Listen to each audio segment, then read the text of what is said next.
Good morning, good morning, good morning. The sun is shining, the birds are chirping, and you are breathing. Today is Thursday, July 11th, 2024, and I would like to welcome you all to This Is Just a Thought with Stephen Cornegay. Hope everyone is enjoying their Thursday one more day before the work week is over. We made it to the end, folks. We have made it to the end. Well, just about, just about. We're almost there. We are almost there. Don't give up yet. Don't give up yet. Just don't. Hey, today's word of the day, lionize, which means to treat with great importance. Lionize. It's like I said, man, we almost made it to the end of the work week. Man, it's been a long one. I gotta say, it's been kind of long. I don't know about you guys, but it's kind of long for me.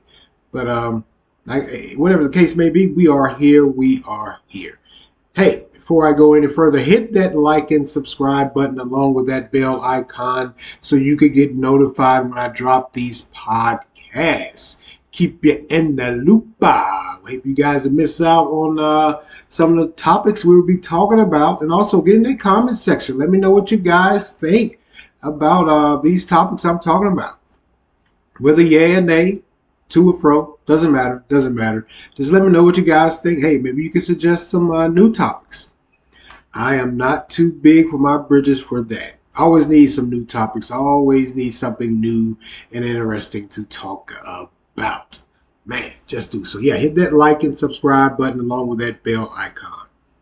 Not going to hurt my feelings either way, and get in that comment section and let me know what you guys think about these topics I'm talking about. All right, let's move along here, man. The heat.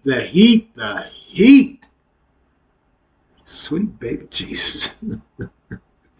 It ain't letting up, folks. It ain't letting up.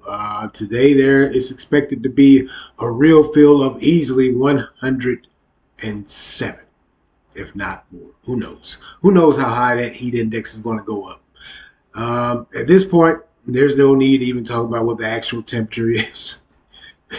There really isn't, I don't think. But man, that heat index it is just sweltering. It engulfs you when you walk outside. But man, got to think about those folks also out there on the West Coast fighting those wildfires, because hey, California is having the same problem with the heat indices.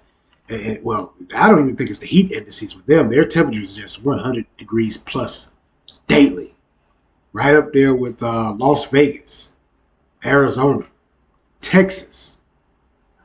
100 degrees coming out the gate, and then you got heat indices. So man, think about those folks out there in California that are fighting those wildfires. Last time I heard there was one wildfire, they were saying, "Hey man, it is not under control. We can't control it. The heat is just unbearable." And you know what they were talking about, what I really didn't realize, I kind of forgot. For almost 2 years, California had a wet season, if you could call it that, in the summer. Yeah, there were a few wildfires here and there, but for the most part, they were getting a lot of rain, and it spawned up a lot of vegetation. Now that the rain isn't coming, that vegetation is acting like kindle for these wildfires. Wow.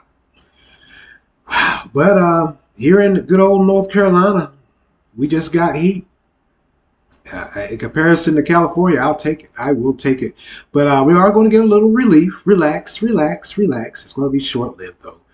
What they're saying is this evening, going into, of course, tomorrow, we are going to get some rain.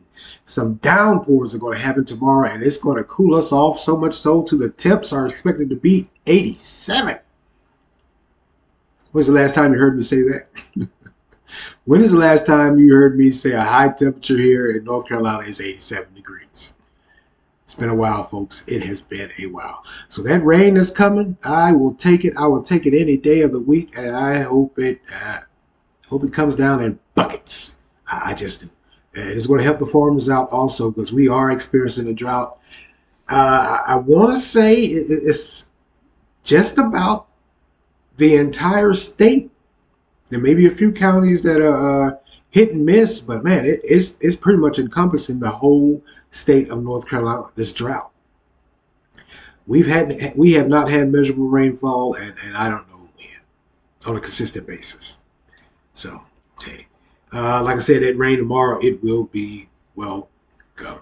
It just will. It just will. Man, the remnants of Hurricane Burrow. You know, it came ashore in Texas and came on up. You know, the remnants. They're pretty much saying the remnants went away yesterday sometime. The remnants last came all the way up to New York State and Vermont. Vermont is flooding out, but New York State, man, they have gotten tornadoes in the upper part of the state. That's highly unusual for that part of the country. It just is. I know many are saying, well, you know, tornadoes can happen. No, well, yeah, they can happen any and everywhere, but we just don't hear about tornadoes in New York State like that. Don't really hear about flooding in Vermont, of all places, like that.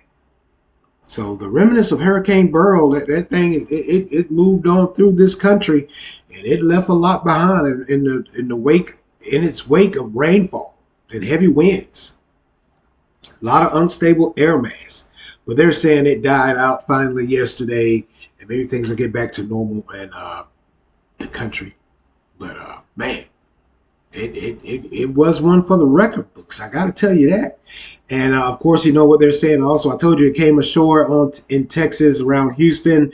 There's where they're saying totally in the state of Texas alone, 3 million people are still without power, and I believe it's like 1 however many thousands in Houston are without power in the sweltering heat. That reminds me, I got a homeboy I need to check on, make sure he's doing all right down there in Houston. Man, wow. It was. If you think you have it bad, there's always someone somewhere that has it worse off than you. I can't even begin. Well, I can't imagine a little bit not having any power because I don't know if I told you guys, and that was just for a short time. Just a few hours this past weekend, power had got knocked off. Heat, the heat. And I was like, oh my Lord, if this power doesn't come back on, I don't know what I'm going to do. But luckily it came back on. I can't even imagine what those folks down there in Houston are going through, or the whole state of Texas with this heat. Because like I told you guys earlier, Texas is having a heat wave also, which is pretty normal for them at this time of the year. They're having a heat wave and they have no power, no AC. So pray for folks down there and throughout this country. Now, if you're saying to yourself, yeah, whatever, the heat, I want to tell you a story about that has came out here in North Carolina. If you don't believe that this heat ain't nothing to be played with, think again. OSHA is investigating the sudden death of a U.S. postal worker here in Fayetteville, North Carolina. They're investigating it as a heat-related death. What they have discovered after working in the back of a mail truck, you know those mail trucks, they don't have any AC. They got a little fan sitting on the dashboard, hanging on the side of the window, whatever. They don't have any AC whatsoever. So she was on the back of the mail truck. She had been working at 95-degree heat. And 95 degrees outside, inside, you know, that we often hear the tales of the temperature inside of a vehicle is totally different from the outside. After a while, it heats up, and it heats up pretty quick, and the temperature will rise. So she was in that back of that mail truck doing her job on a 95-degree day. She had been texting family members, complaining about the heat. This probably wasn't her first time. She was a mail worker, a postal worker, so this wasn't her first time being on that truck. So she went inside the post office, went to the bathroom, and 15 minutes or so later, they're saying they found her unresponsive in the restroom, and sadly she passed. Like I said, she had been texting family members, complaining about the heat. This is according to her son. I believe he said she texted her sister, his aunt, and was complaining about the heat and the working conditions. So much so, they say the postal workers, they have nicknamed those trucks, those Jeeps, an easy bake oven. That's the nickname for it. Easy bake oven. I can believe it. I've never had the pleasure of being inside of one of those, but just inside of my own vehicle, I can tell you when you have the windows rolled up and you go into work and you come back out and you sit in there, man, a lot of times I'll roll the windows down or turn the AC on and I'll wait before I get in there. I'll stand out in the heat for a little while longer. Um, Temperature inside of a vehicle, it rises, it rises.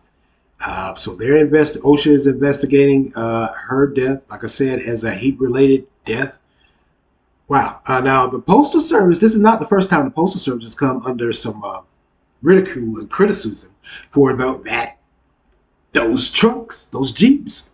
So much so, I can remember a year or so ago, they promised that they were going to get those air-conditioned vans because there's every now and again, you'll see those vans come down the road. So what they're saying is that eventually they're going to do away with those Jeeps. But nothing has happened thus far. They haven't really put into. I don't think they put forth the effort. I think it was just lip service they gave because they said they're going to phase out those Jeeps or those trucks, however you want to word it, and bring those air conditioned vans onto the fleet. I don't think they've done it. I think they just gave lip service because those things you can any town, any city, USA, you still see those Jeeps and they are plentiful, and you still see that little rinky dink fan sitting on that dashboard on the side of the window, blowing that hot air back into the face of a postal worker. Wow.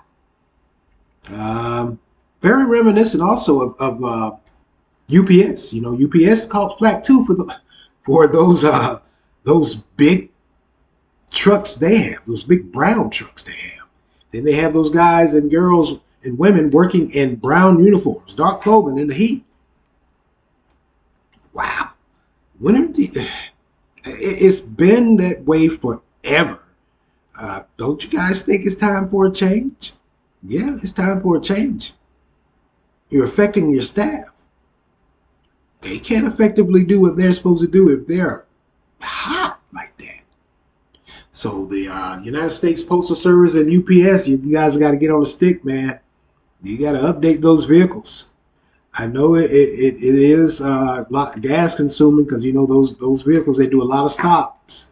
So I mean they'll be with the air conditioning running, it will eat up gas. I know it's pretty much not cost effective, but they're stored here.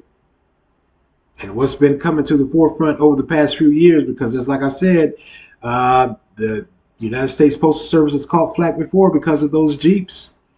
And UPS has caught some flack also because of those trucks not having any air conditioning in them. I believe it's the same thing as the Postal Service. They got a little fan sitting up on the dashboard or on the side of the window.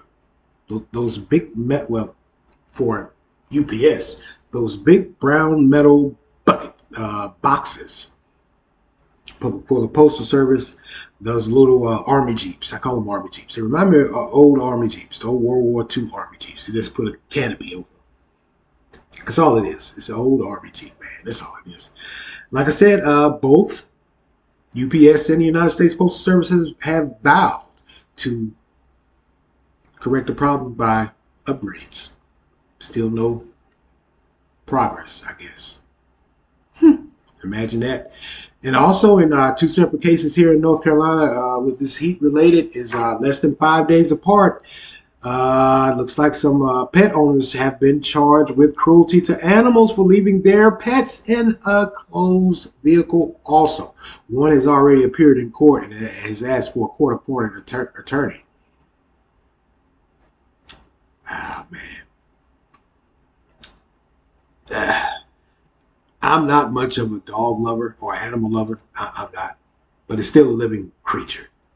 If it's hot to you as a human being, and if it's hot to you, you know how hot it gets inside of a vehicle. That's like I just described to you. You leave your car locked, your windows rolled up all day, go into work, come back, try to get in, and you're like, oh no, this ain't gonna work. Imagine an animal that can't fend for itself, can't open the door, can't roll the windows down, and you leave them in there. I know you're going to say, well, that's an animal. No. Being out of nature is totally different from, I mean, in nature, of course, they can adapt. because nature in this open space and open air, but you got an animal sitting in a enclosed vehicle with the windows rolled up. Certainly, there's a lot of heat in this country, and a lot of heat-related illnesses and death. In fact, they're saying the emergency rooms and just about every state in the United States is saying, hey, we're experiencing an uptick in heat-related illnesses, in some cases, death. Then you have these stories of these animals being left in vehicles, and law enforcement is saying, hey, we're getting a lot of calls from people, citizens that are saying, hey, there's this animal or dog or whatever that's left in this car. Someone has left it, and they have to go investigate, and they find the owner. And the owner acts bewildered and befuddled, like they don't have a clue. Okay. You pay the fine or face the jail time. How about that? I bet you'll figure it out then. Like I said, I'm not an animal lover, but that's a living creature. It is. It just is. So those two people here in North Carolina, yeah, they're going to be facing some cruelty to animal charges also. So, just like the story I told you about the postal worker here in Fayetteville, North Carolina, if you have to work out in this heat, hydrate, hydrate, hydrate. Sunscreen. Hat on your head. Limit your time outside and recognize the signs of heat exhaustion, and, of course, heat stroke. And check on the elderly. Like always, check on the elderly, see what they're up to. You know how they do. They won't turn that AC on for anything. And they'll tell you quick, man, I'm not turning that on. That's going to mess with my joints, my bones. But yeah, so if you have to work outside, man, hydrate, hydrate, hydrate at any and all costs. I know if you work outside, you have to work outside. It's understandable. Try to take some breaks if you can. But man, keep those fluids in you. Water, Gatorade, Pedialyte. Like always, I won't get into that about the Pedialyte, but they say it's an excellent source of providing those nutrients that we all need. So hydrate, man. Hydrate, hydrate. I pray for that postal worker's family down in Fayetteville.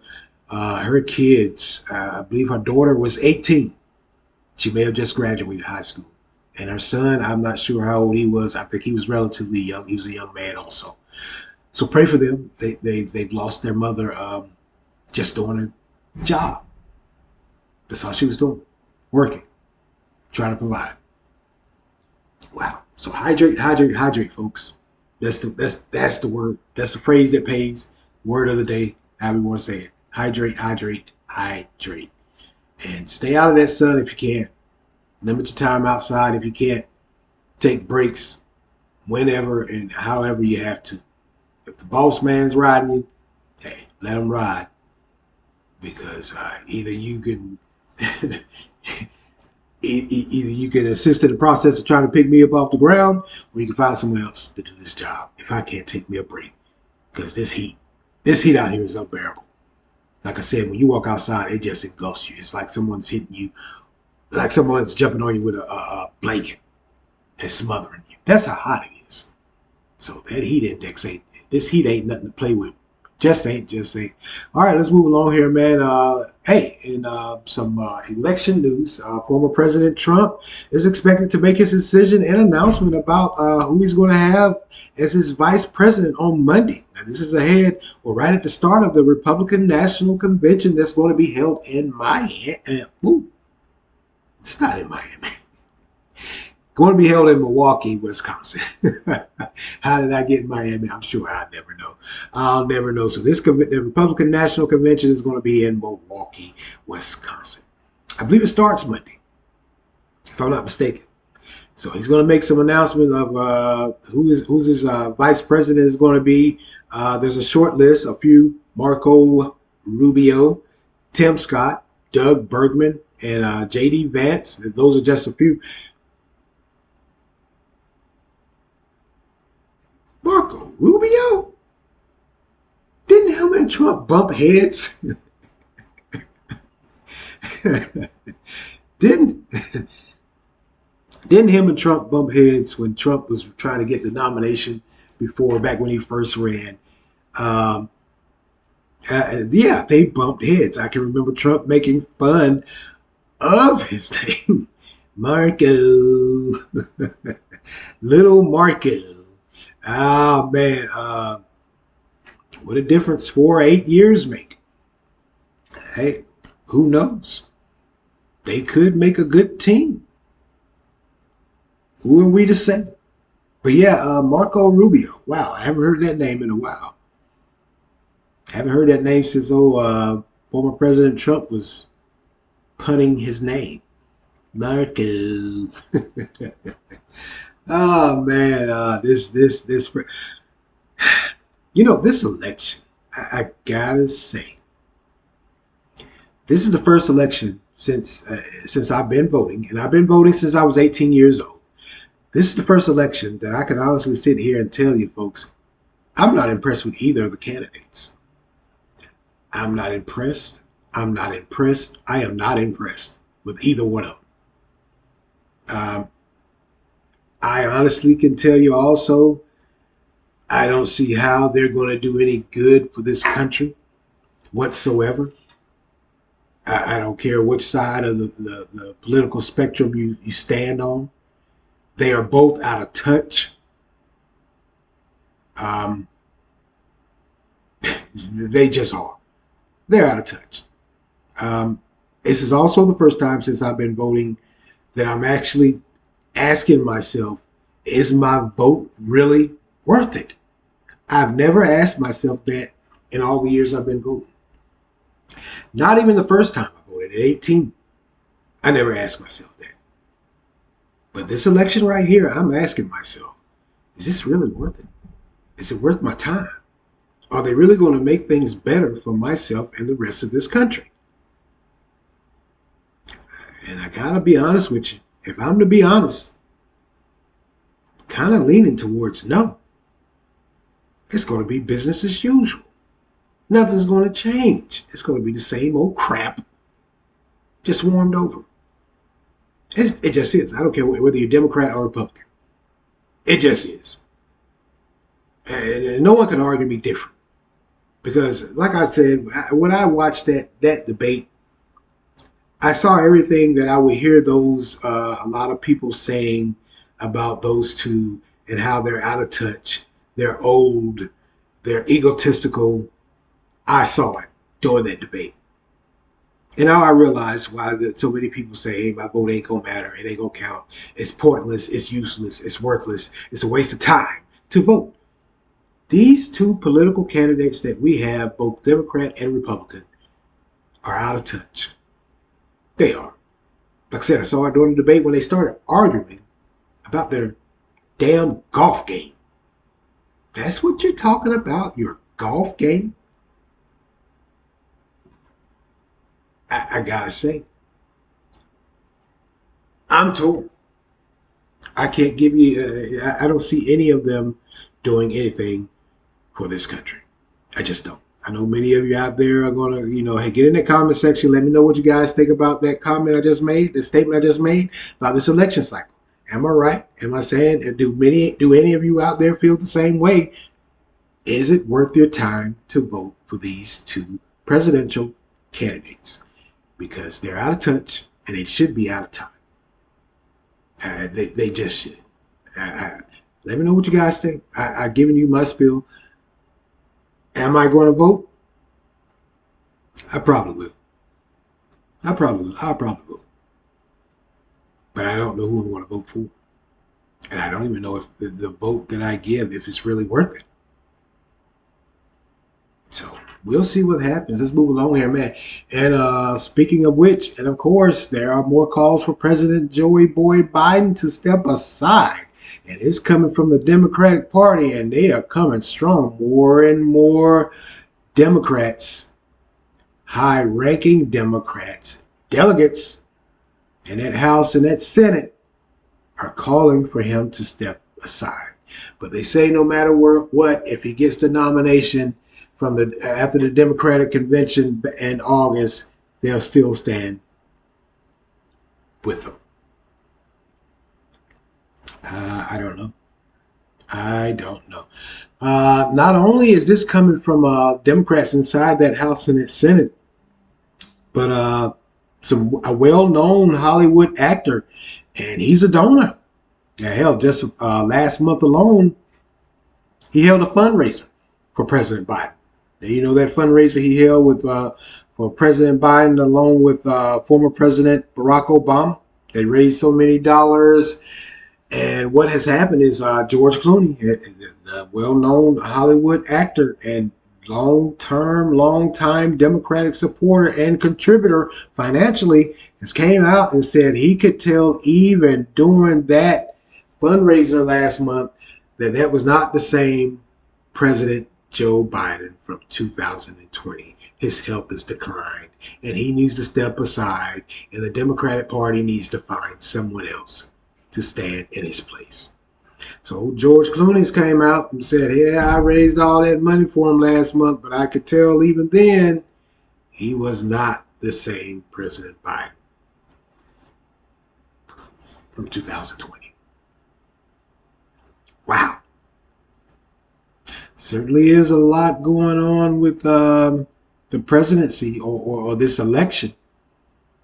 You know, you got Democrats, in-house Democrats within the Democratic Party that are saying, hey, it's time for him to step aside. You got donors, not just George Clooney, not just financial donors, George Clooney, not just him. There was another donor I talked to you guys about earlier this week also, the Netflix CEO. He was saying the same thing, and he's a major donor. So now the donors are coming out and saying, hey, might need to step aside. And then there was, if it wasn't the guy from Netflix, it was someone else. There was a major campaign contributor that has said, hey, you guys don't find somebody to replace him, I ain't giving you no more money. They need that money to run this election, to run this race against Donald Trump. Trump is looking good. He's a few points ahead of President Joe Biden now in these polls. Because at one point in time, Biden was tagging him, tearing him up. After these past few speeches and that debate performance and that television interview, looks like President Biden has slipped down in the polls. Wow. Now you see my quagmire. When I tell you this is the first time since I've been voting that I am questioning, should I vote? Does my vote really matter? And is that me voting going to change anything for us as a whole in this country? Now you see my quagmire. Well. It also appears that President Biden and Vice President Kamala Harris are courting the black vote once again. Kamala Harris is scheduled to be here in Greensboro, North Carolina today to talk to some black voters and express how well the Biden administration has done thus far as it relates to assisting and helping and implementing programs for the black community, whether it be entrepreneurship or just grants for businesses and grants for the community and whatever, what have you. So she's coming on down to good old North Carolina to talk to the black voters today about what an excellent job her and President Biden are doing. Boy, they love coating these black voters, don't they? It's that time of year, folks. I always tell you this. This is nothing new. Why are y'all acting so surprised? It's election year, and it ain't going so well for President Biden and the Democratic Party. I just told you how Trump is ahead in some polls, maybe whether it be a point or two. Just a few months ago, Biden was ahead by 5, damn near 10 points in a lot of polls. Former President Trump was trailing behind, chugging along, trying to play catch up. After that debate, after that television interview, and quite possibly after the day after he stands before the press once again and gives a press conference at this NATO summit, he may slip further down in the polls.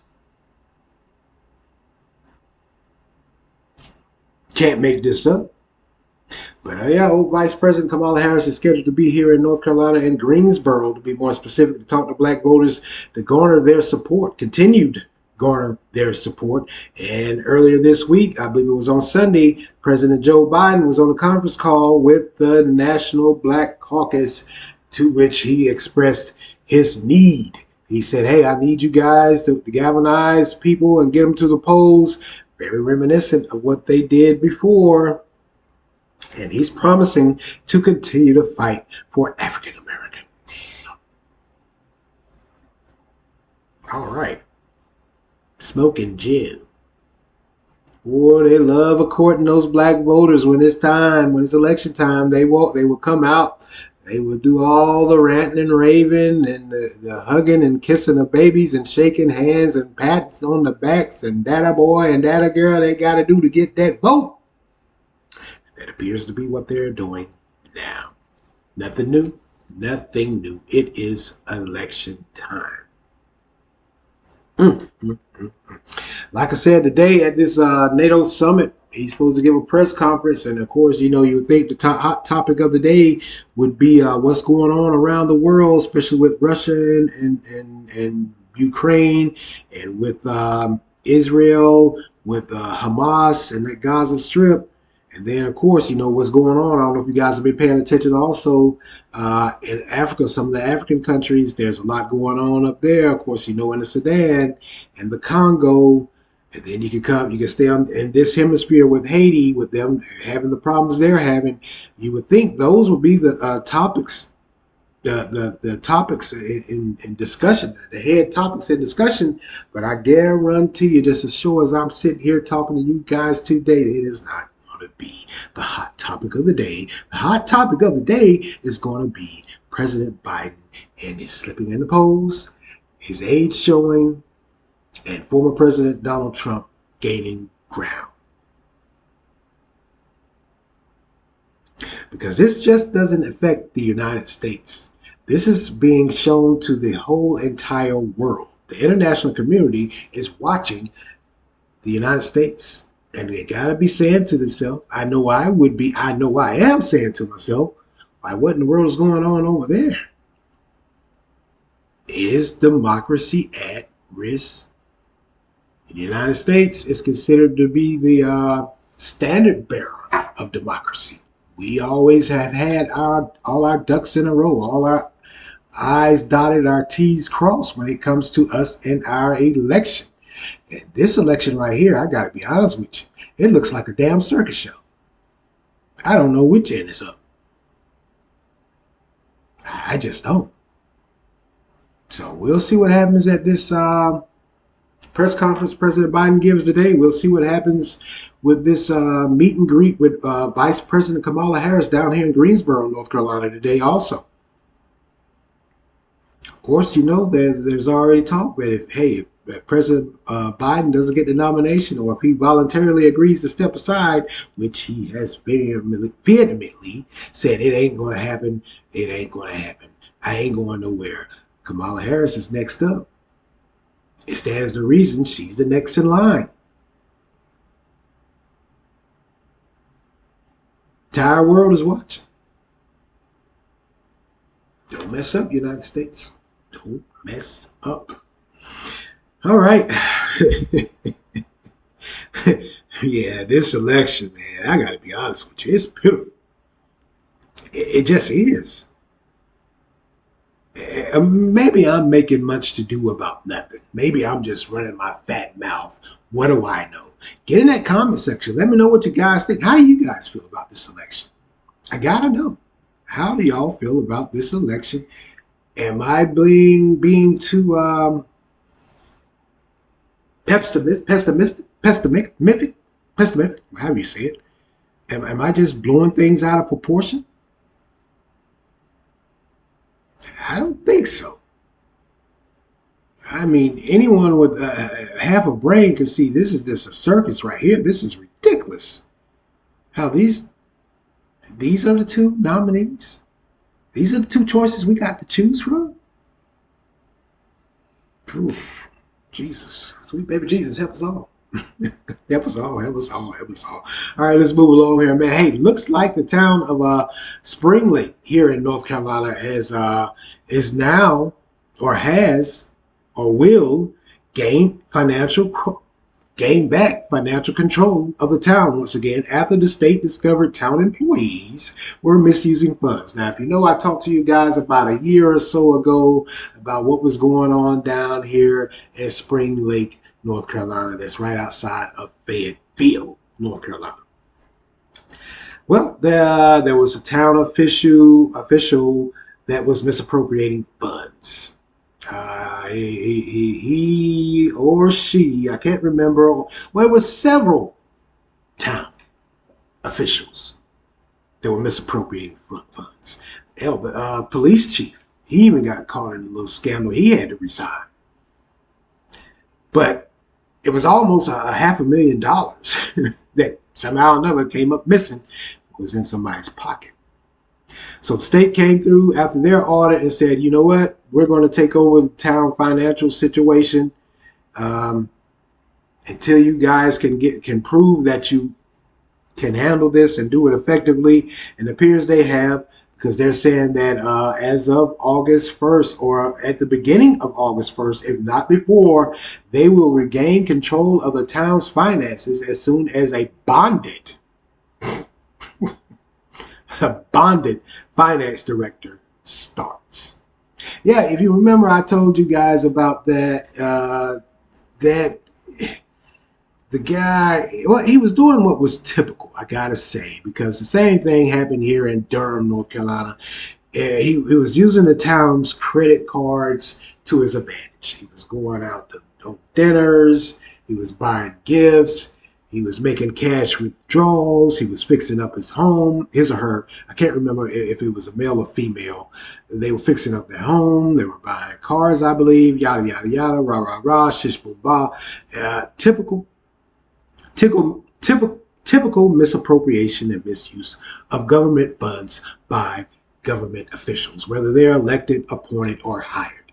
That's just skinny. So whatever the case was, or whoever they were, like I said, they were misappropriating almost $1 million. I have 500,000, and they were probably just 500,000 they could actually pay, and probably was more, because who knows how long that person was or persons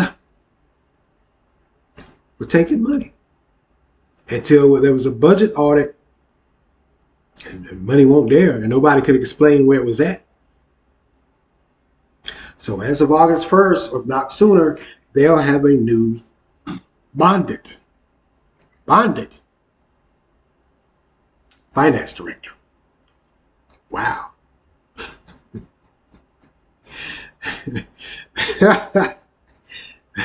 I'm sorry, the bonded took me out.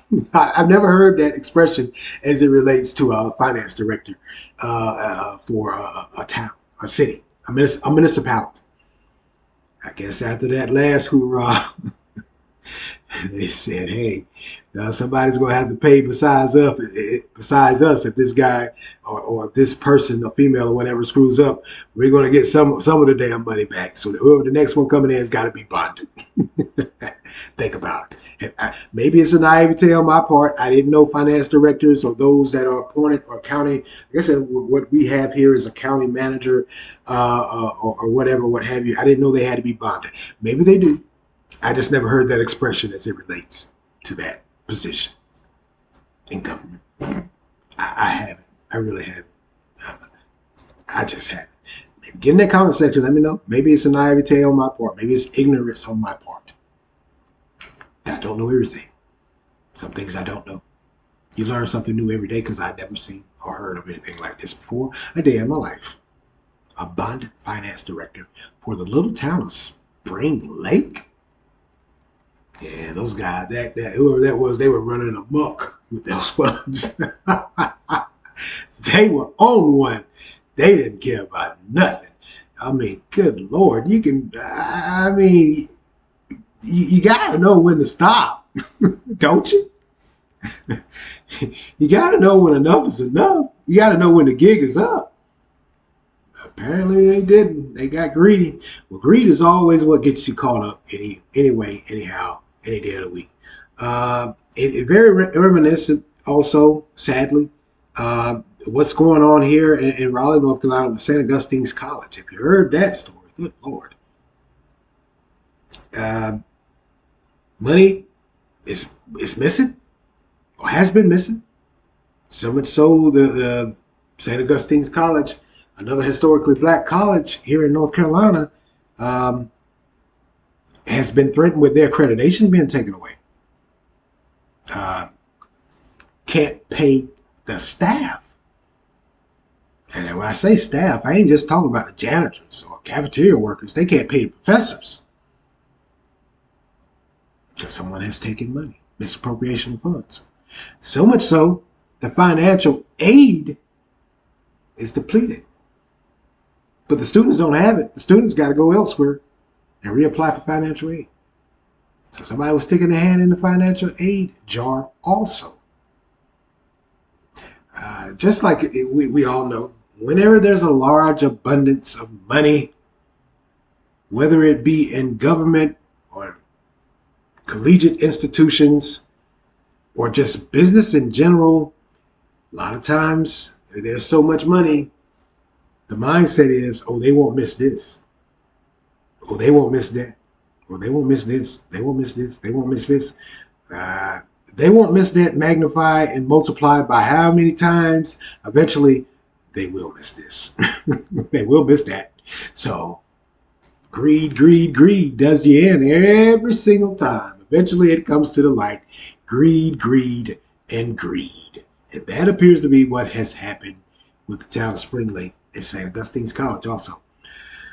So, wow. It never, I can't say it amazes me because it never really truly and honestly amazes me because just like I said, you know how it is when there's a large abundance of money coming in hand over fist. They won't miss this. They won't miss this. They won't miss this. Magnify and multiply that by however many times of they won't miss this, then eventually they will miss that. And him, yup. Just will. So I let you guys know about that. I keep you updated on what's going on in Spring Lake. And I got to do a piece on St. Augustine's College because St. Augustine's College is very near and dear to my heart. No, I didn't go to St. Augustine's College. I grew up in that neighborhood around St. Augustine's College, and I know how much it means to that community in East Raleigh, or Southeast Raleigh is what it's termed now. Trust me, I know all too well as a kid what it means to that community. So I got to do a piece on them. I got to get my ducks in a row, cross my T's and dot my I's because that story is still developing. Such a gut-wrenching story to hear of their financial woes. And the fact that they were actually at one point in time and they still quite possibly be considering closing the school, losing its accreditation. That college has been around for well over 100 years. Well, it has. Shaw University, which is right across town from it, about 10 or 15 minutes away in South Raleigh, or what is now considered, I guess that's still South Raleigh, or maybe that's Southeast Raleigh. And when I came along, it was South Raleigh, and St. Augustine's was in East Raleigh. So now it may be considered Southeast Raleigh. That's the oldest historically black university in this country, Shaw University. That's how historical these two universities are to the city of Raleigh and to historically black colleges and universities as a whole. But St. Augustine's, wow. So I got to get my ducks in a row. I'll do a story about them sometime in the near future. But I'll keep you guys updated about that. I just will. All right. Let's go get it. Man, this next piece I'm going to talk to you guys about, I got to be honest. I've got to be honest with you. I never even considered or thought about this. And how many of you out there, when you hear what I'm getting ready to talk about, because I need you guys to get in that comment section, because this piece is very interesting. It makes you think, it makes you wonder. It also brings to the forefront how shallow our thinking is as human beings and as Christians or religious zealots. I was reading this. I was going through the newspaper one day. I go through several newspapers, and I was going through the newspaper, and I read across this article, and it made me stop and think. Um, there are many ministries within inside the church. We have a ministry for what is it? Missionary ministry, uh, parking lot ministry. There's many ministries inside the church for people that we feel needed, and we feel that the Lord has called us to help. But I never thought of, and I guarantee you many of you out there also never thought of a special needs ministry for those that have special needs, handicaps, whether it be mental or physical. I never thought of it. I also never thought of how those people feel ostracized because when and if they do go to church, there's no accommodation for them. You see where I'm going? Where I say I never really thought about it until I read this article. I bet you there's a lot of you out there also that have thought, and you got to say to yourself, wow, I never really thought of that, thought there was a need for that also. Then it also made me think and wonder, when I go to church, I really don't see anyone in there with special needs. Every now and again, there'll be one or two sporadically spread out. Now, when I say special needs, of course, we're talking about those with autism also. And we're also talking about those that are in wheelchairs. Those are special needs also. Correct? Sure, there's a ramp. But that's honestly, truthfully, usually reserved for the elderly. Am I right? Yeah. We don't see too many people that, that have special needs that are handicapped that can't walk. Young kids or young adults that are confined to wheelchairs or motorized vehicles, or they have those leg braces or the crutches or the canes or whatever. Those ramps are usually reserved for the elders. You really don't see too many kids or young adults or kids in there with special needs for kids with autism. Really don't. Now, in this article, it says, almost all churches believe they are welcoming places for everyone, but many families that include individuals with special needs often feel otherwise. Yep. Experts say it doesn't have to be that way. It really doesn't. So a couple of churches, or a few churches here in this country, have gotten together and they developed these special needs ministries. And what they're saying is churches that want to welcome everyone, including those with special needs, should begin by asking questions. Ask these parents questions with these children with special needs. Ask these young adults with special needs. Ask them what they need. What would make them feel welcome? What would accommodate them? What they're calling is a disabilities ministry also. Now, there's a disabilities ministry for the a consultant for the Southern Baptist of Texas Convention and a mother of a son with autism. So she's brought this to the forefront. What she says is leaders often make assumptions about what happens in their congregation and whether there will be a need or if the needs are being met. So they're just making this assumption. They're not going to the source. They're not asking. It may be uncomfortable. They may feel they may say something out of line or out of context, and they don't want to offend anyone. That's understandable, but you still gotta find out. Go ask. Just like any and everyone on this earth, when you speak to people with an open, genuine heart and mind, they usually respond with the same attitude. It's when you go up there with arrogance and a pompous or maybe a hesitancy that you get that attitude. And that's anybody in any walk of life. We all know that. Now, what this article also says is nearly every U.S. Protestant pastor, 99%, and churchgoers, 97%, believe a person with a disability will feel welcome and included at their church And this is according to a 2020 Lifeway research study. However, for many on the other side of that question, families of people with special needs, churches' actions don't always match their attentions. So, what they're saying is pretty much long short, there's this big push now in our society to accommodate any and everyone for whatever their beliefs or situation is, but we're neglecting those that have special needs and disabilities. We are. Like I said, when I read this article, it blew my mind because I began immediately asking myself and saying to myself, man, I didn't know. I couldn't believe that I had never thought of this. We become a society where we want to welcome any and everyone into the church and let them know, hey, you're welcome here, you're loved, we're inclusive, regardless of what you have going on, your sexual orientation, your race, whatever or what have you, your gender identity, but we have forgotten about those with special needs, physical and mental. We just have. So, looks like now, and rightfully so, there does need to be an inclusion for those people with special needs, mental and physical.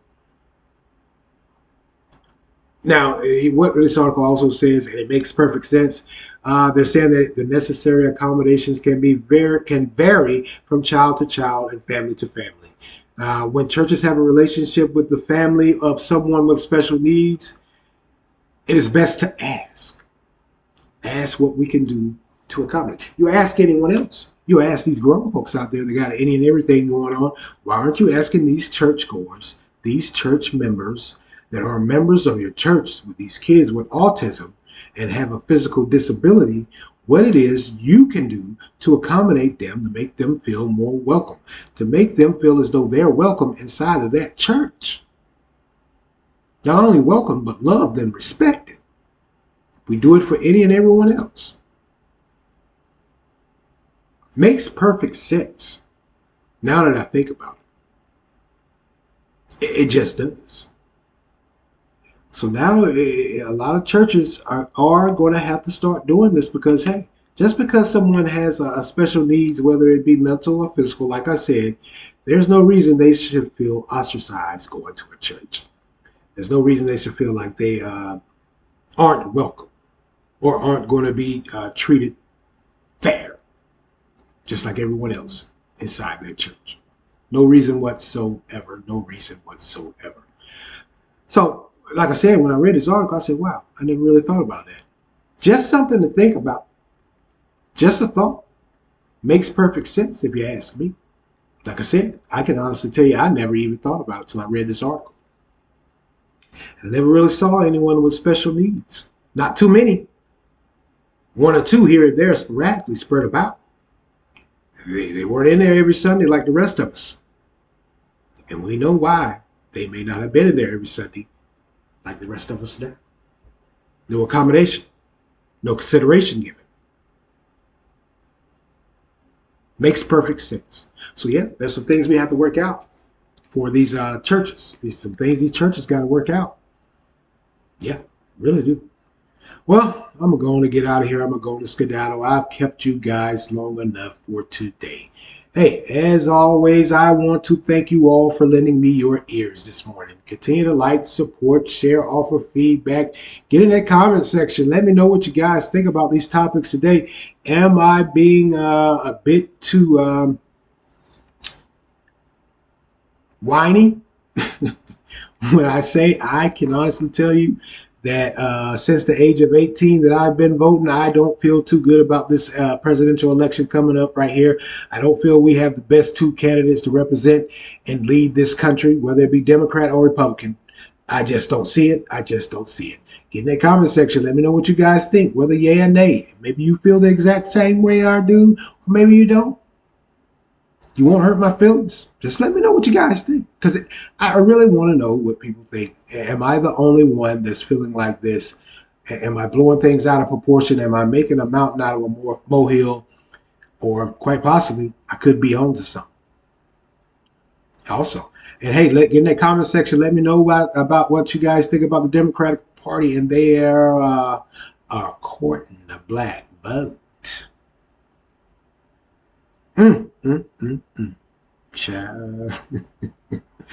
Oh man, hey, get in the comment section. Also, let me know what you think about the town of Spring Lake and their as of August 1st, they're going to be getting a bonded finance director.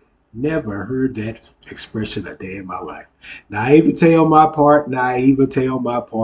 Maybe it's something that is a regular occurrence, but I never did. I never heard of it.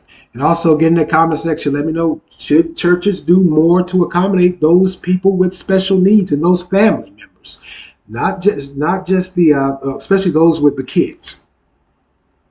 If you want to bring your child up in church just because they have autism or whatever, or they have a physical disability, doesn't mean you can't take them to church. They should feel welcome, and accommodations should be made for them just like it is for you and I and everyone else in this world. So let me know what you guys think about that. Do you think churches need to get on the stick and start accommodating and thinking about and really and truthfully embracing and welcoming those with special needs into the church? Hey, can't hurt at this point. Welcoming everyone else. Why leave them out? Why leave them out? Hey, I'm going to get out of here. I'm going to skedaddle. And as always, like I said, I want to thank you all for lending me your ears this morning. Continue to like, support, share, offer feedback. Get in that comment section. Let me know what you guys thought about today's topics or suggest a new one. And as always, thank you for listening to This Is Just a Thought with Stephen Cornegay. Amen.